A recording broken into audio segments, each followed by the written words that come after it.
Welcome to Buckets and Bubbles. The cat's much more excited about it than we are.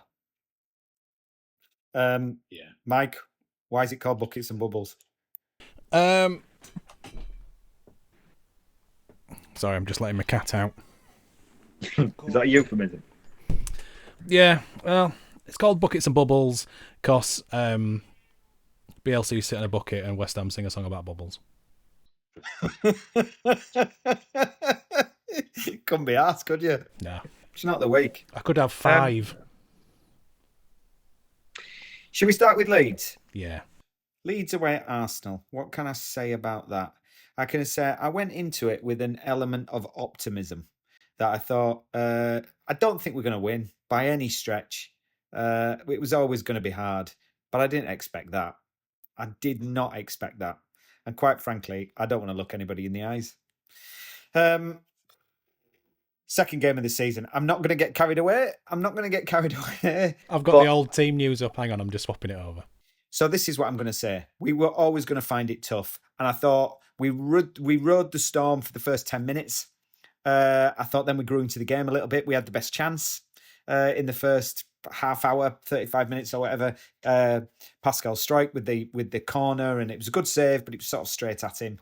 And either side, I think he just got too much on the ball. If it had just come off his head a little bit, it's a goal, and it's maybe a slightly different game. I still think we'd probably lost, but at least you've got something to hold on to. It changes the dynamics. Anyway, he didn't score. It's all ifs and ands. Yeah. He didn't. Yeah. We conceded from a set piece. We then conceded a stupid goal because we gave the ball away too much. And second half we just collapsed. It was worryingly bad. I'm gonna pick up on Arsenal. I'm not asked about that.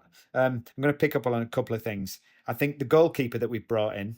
I think that he's brought in because he's 6'6" or something. He's really good at crosses. His distribution with his feet is supposed to be a bit dodgy, although I thought that wasn't too bad actually. But set pieces, you've got to command your box. I'm a bit worried about the goalkeeper after that showing, but it's only his second game and he hasn't had a lot of pre-season, so let's give him a break. Gary Neville summed it up afterwards, really, for me, when he said, you've spent over the summer and brought physicality in, and they're all sat on the bench. Yeah, which up against Arsenal, who are a massively athletic, team of giants. I mean, Declan Rice is 6'3" or something stupid. That new striker, I don't know how big he is, but he looks like somebody to contend with. The way that first goal of his, he ran through about 3 players. It was just naive. It was naive from us, and fair play to Arsenal. Whatever. I'm not bothered. I'm not even that bothered about losing away. But to concede like that, I just think it was, and it absolutely showed the fact that we need. I don't know where Calvert-Lewin is. He's obviously not fixed. He's had no pre-season, but he wasn't on the bench, don't think. Having said that, my stinker of the week, which I'm just going to go straight into, is the manager, because he got it wrong. He got it wrong, and he played. We bought Longstaff from Newcastle for exactly this situation, surely, to bring him into midfield and just offer a bit of stability. He played Tanaka, who I think was good. Ampadu, the captain, is out. So he played Stack, who looked really leggy in the second half. He looked like he'd just run out of steam. But you bring Longstaff in, of course. Gruev's too small. He's not. But he's one of Farke's favourites. So anyway, my stinker is Farke. He got it wrong. He's basically, you can understand him sort of saying, "Listen, you lot got us promoted.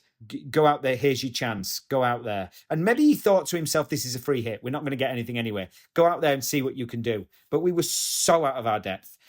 We lasted 35 minutes, and then it was men against boys. It was not. He got it wrong. Big time got it wrong.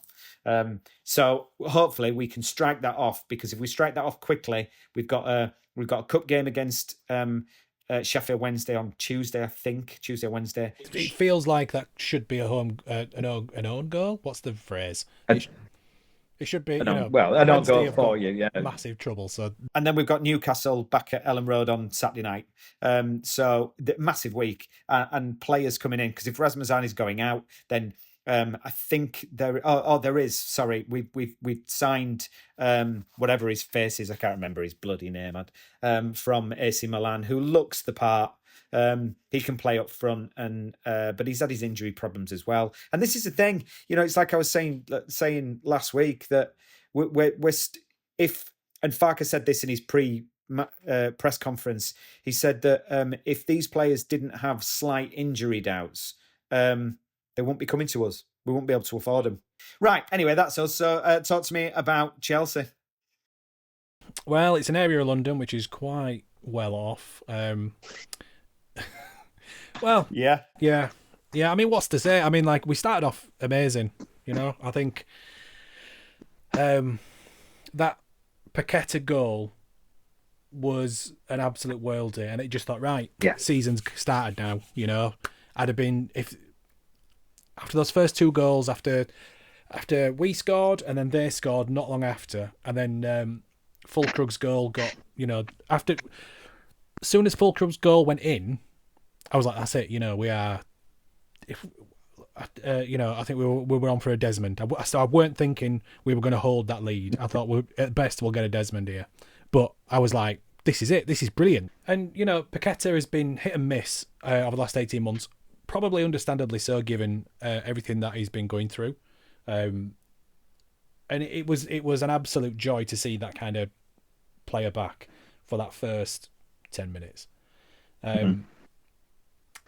After then, I think we once they got that first goal, and our goal got knocked off, our second, I think that's where it changed, and before, I'm going to go back slightly. So before the game, Cole Palmer was ruled out through an injury, and I think this maybe speaks of my pre-match thoughts and how excited I was at seeing those goals of ours, in the fact that I didn't think that we were being done any favours by him not starting. I still suspected pre-kickoff this is still going to be tough.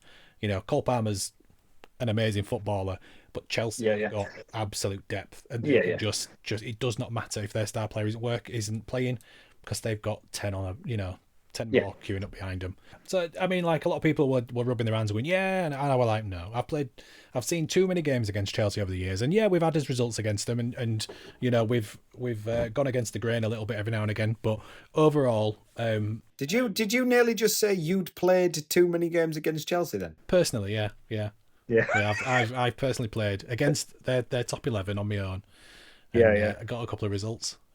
John Terry is so easy to get past. Back in day, little dink and you're gone. But West Ham. I've had a couple of results against Chelsea over the years. Post Abramovich, I mean, pre Abramovich, they were in mid-table. We were in and around them for decades. They weren't the giant they are now. So I'm well used to seeing us beaten, but just post Abramovich, it's become slightly difficult. So going back to Paqueta, so as I was saying, like, it was really nice to see that player return, that pre-scandal Paqueta. You could see the smile on his face, you could see what it meant to him to score that goal, and I thought, brilliant. And then, as the game went on, he became less and less involved, and pretty much was just desperately trying to get a free kick. Don't matter where it were on the pitch. Like, I'm all for a little bit of dark arts. I'm all for you thinking, I'm in range here of a Prowsey worldie. I'm going to go down. I felt the touch. I'm going to go down and play for a thing. Paqueta would get the ball, and within 10 seconds we're on the deck.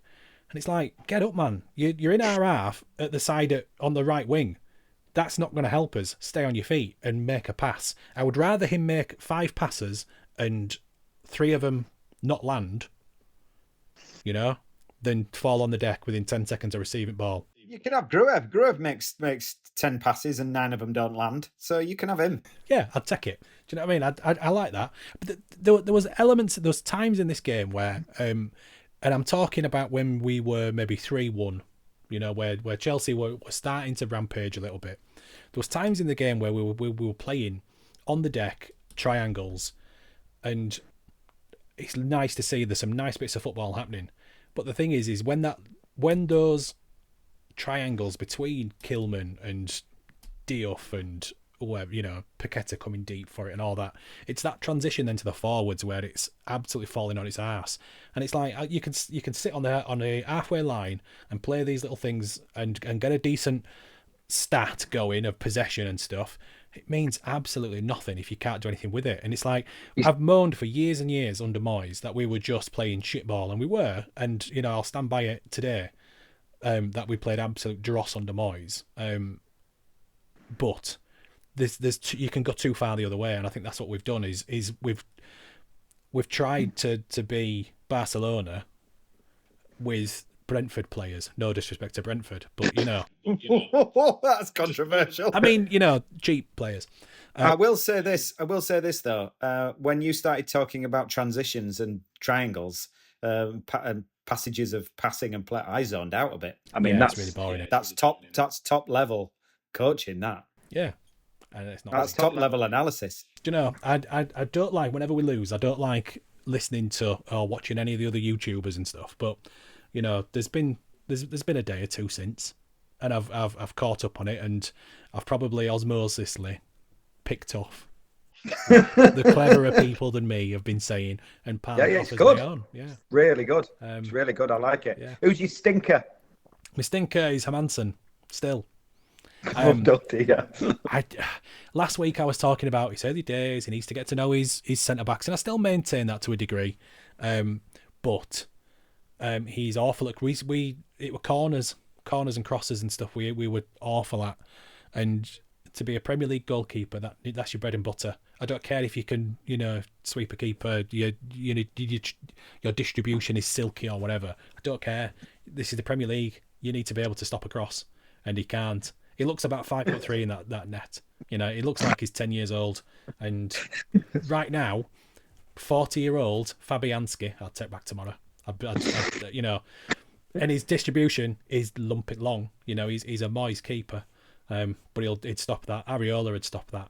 I'd be bringing in Areola for next game. It's a cup game, so we can get away with it with cup rotation.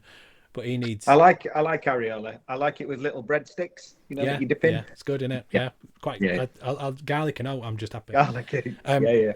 I tell you what, I do like about Areola, and as a man who isn't so blessed, I like the fact that every other week he's got a different haircut. That's it. It's all you need. He's had it braided. He's had it bleached. He had it coiffed. I'm like, go for it, lad. Go on. Fair enough. All right. Do you want to challenge me to a minute? Yeah. So you've got a minute on your chances in the League Cup, starting from, and this is, just your chance in the League Cup, starting from now. Well, we're going to win it, obviously. No two ways about it. So we're going to hammer Sheffield Wednesday on Tuesday or Wednesday or whenever that is. I think what's going to happen, we're going to have one of those runs like Emma Raducanu had to the US Open Championship, when she basically avoided all of the top seeds. But she still played quite well, and then in the final had an absolute blinder. I think we're going to do that. We're going to do a Crystal Palace. And because they're struggling at the minute now that they've lost, they're going to probably lose Gay. Maybe they won't. Maybe they'll keep him if they do. Oh my God. So I think that's what we're going to do. We're going to avoid everybody. Farke's going to lift the trophy. We're going to be in Europe next year. 10 seconds left. Anything else? Don't need to say anything else. Done. Well done. Yeah, I'm convinced. That'll do. Yeah. Why not Leeds for the League Cup? Why not? Well, we're not. In fact, I should have added that we'll be playing in Europe via the Championship. We almost did that at West Ham when we won the year we won the Conference League, and we automatically get in. We had a stinker of a year in the league, and we were like, we're going to be relegated and playing in Conference League, or Europa League, sorry. And I think the last team to did do that was Wigan. Yeah, funny. Yeah. Okay, your minute. Are you ready? What's my topic? So you've got a minute to tell us why you've got the best goalkeeper in the league. We've got the best goalkeeper in the league because he is young, and that's not necessarily a trait which you would expect of quality. But I think when you've got somebody who is in place for a decade, they will inevitably be the best in that position for that team. So they will become the absolute root of that team, the spine of that team, and they'll be able to dictate what they want to happen in front of them, rather than having to fit in if you're kind of swapping them out every few years or whatever. I think if he becomes the in 10 years' time, in 2036, if he's still our keeper, I think he'll be one of the best in the world. I think he'll have won major trophies internationally, possibly, and will have won a league and an FA Cup at least with him. And it all stems down to having the right keeper in between the sticks. Is that it? How long you got left? That's it. That was a bang on a minute. So your argument for having the best keeper in the world is basically, if we keep him, in 10 years he might be all right. Yeah. Okay. Okay. This is what getting absolutely thumped 5-1 does to you. Yeah. Gallows humour, innit? It's just like, I'm not laughing, Yeah. I'm going to cry. Which I'll just add on. We've had news today from one of the top ITKs at West Ham, Sean Weston. Oh no, we said there was no ITK. We're not ITKs, but I can quote an ITK. Oh, who is it then? This Sean Weston. So never heard of him. he runs the more than just a podcast. Spelled Whatever that is. MOORE. Bobby Moore, obviously. There's a pun. Okay. Oh, that's right. Because you lot still We won a still World think Cup. that- Yeah. Yeah. All goal scorers and captain. World Cup. Thank you. Yeah. Are there any other team done that? No. So he's come out and said that David Sullivan who's our chairman, who's been our chairman since 2010, 2009, something like that. Whenever the Icelandic banks went bankrupt, he took over. Solid geezer. Yeah. Yeah, dildo brother. He has come out today going, don't worry, West Ham fans, I'm going to take over transfers. Bearing in mind that we've got very long memories and we know every transfer window up until the last two he's been in charge of, and comically, they've always gone terribly. We've never got the players we needed. We've always got whoever Will Salthouse has paraded in front of him. But he said that today as if that's to put us at ease, that we've just got thumped 5-1. Don't worry, I'm here, lads. I'm here. I'm 80 years old. But I'm all over it. Maybe he is. Popped a couple of Viagras. He's going to go for it. It's fine. He's tickety blue. The short-sightedness of the lad. Do you know what I mean? And I don't mean that as a pun because he's a short ass. I just Well, listen, but I think all football fans feel a bit like this, don't they? Our owner came out before that. I think he was interviewed before the Arsenal game, or going. There's going to be at least 2 or 3 players coming in. Who are these? Who? Stop talking about it and just do it. And to be fair to them, they've done the 49ers. They've done the business early. They got the players in, and it looked okay. So I'm not going to panic. Who have you got in the cup? Watford. No, Wolves. I always get those two mixed up. Wolves. When? Tuesday. At home or away? I think it's away. Yeah, I'm just looking. I've got the screen there that tells me. Oh, right. Very quickly, hopes for that? Part of me thinks, let's just get binned out of it. And There is that. It's really bad. Do you know what I mean? Like, cup competitions have always done us really well in the past. We've always kind of got our rewards through the cups rather than the leagues. Leagues, like we're in 10, we're in 1. But no, we've won the FA Cup 3 times. We won the European Cup Winners' Cup. We won the Conference League. We won the World Cup. Cup competitions are West Ham's bread and butter. So it pains me to say let's just bin it off. But I think it'll be a good opportunity to give the rest of the squad a run out, to give Freddie Potts more than half. Surely you need a win for confidence. Surely. Yeah. I mean, that's me thinking, like, that's the sad part of me thinking that who's next in the league? Nottingham Forest. Oh dear. Yeah. So Mind you, they're not cooking with gas at the moment. They played well in that first game, but I doubt it'll happen. Because that would mean that our owner has some insight and he's clever and he's good at his job and he's not just lucked his way into a European win with West Ham. It's certainly not been part of his plan because his plans are shit. But Nuno is possibly leaving Nottingham Forest. Oh, so hang on a minute. You're saying that Potter out, Nuno in. Yeah, I'm convinced. Given Okay. I know it's 2 games into the season, and I think it's a very early point to say, but I'm basing it on kind of what I saw last season in terms of, and there's definitely mitigating circumstance of last season into what he could do. But based on the 2 games I've seen this season, when it's all been, he's got his own way, he's got his own backroom staff, he's got his own squad, he's been able to do all that kind of stuff. Tactically, I don't think he's there. What he was getting Todibo to do, whilst Hey, you can't go back into analysing the game. You've had your time. But you've had your time. Todibo to mark a midfielder. Where are you finishing? Never mind that. You can talk about that next time in your game analysis. Where are you finishing? I fear if we go into the international break with anything less than 3 points, I fear relegation is on the cards. I fear there's going to be a scrap, and we're going to be down there. I think if we get a win at Nottingham, and I don't care how we get it in terms of scoreline. If it's 1-0, I don't care. But if we can see something, we can see the defence doing. That's the thing I'm worried about, is the defence. Like, you need to see something. Yeah, I need to see like what we needed to see against in the first 10 minutes at Chelsea. If that was over if we'd have played that over 90 minutes and still lost, we wouldn't have lost by 5. We'd have lost 2-1 or whatever. But you're basically saying you're after the games you're downgrading, and now you're pretty worried. Yeah, genuinely, because it just feels like a relegation season. I think you're in a relegation fight. I think we both are. I think that's to be true. Are we doing one of these midweek after the cup game? I suppose so. We'll do it Saturday because we're always late. Yeah, whatever. Yeah. Listen, we've been going for ages. I've had enough. Yeah, to basically talk about the shit show that's been 5 goals shipped. Rubbish, isn't it? Rubbish. Forget this week. Move on. Yeah, cup game, Forest. Who you got next? What in the cup? Sheffield Wednesday. Oh yeah, we talked about that, haven't we? Yeah. And then Newcastle at the weekend. Yeah. So I mean, I think you'll be fine. Oh, we'll see. You'll be right.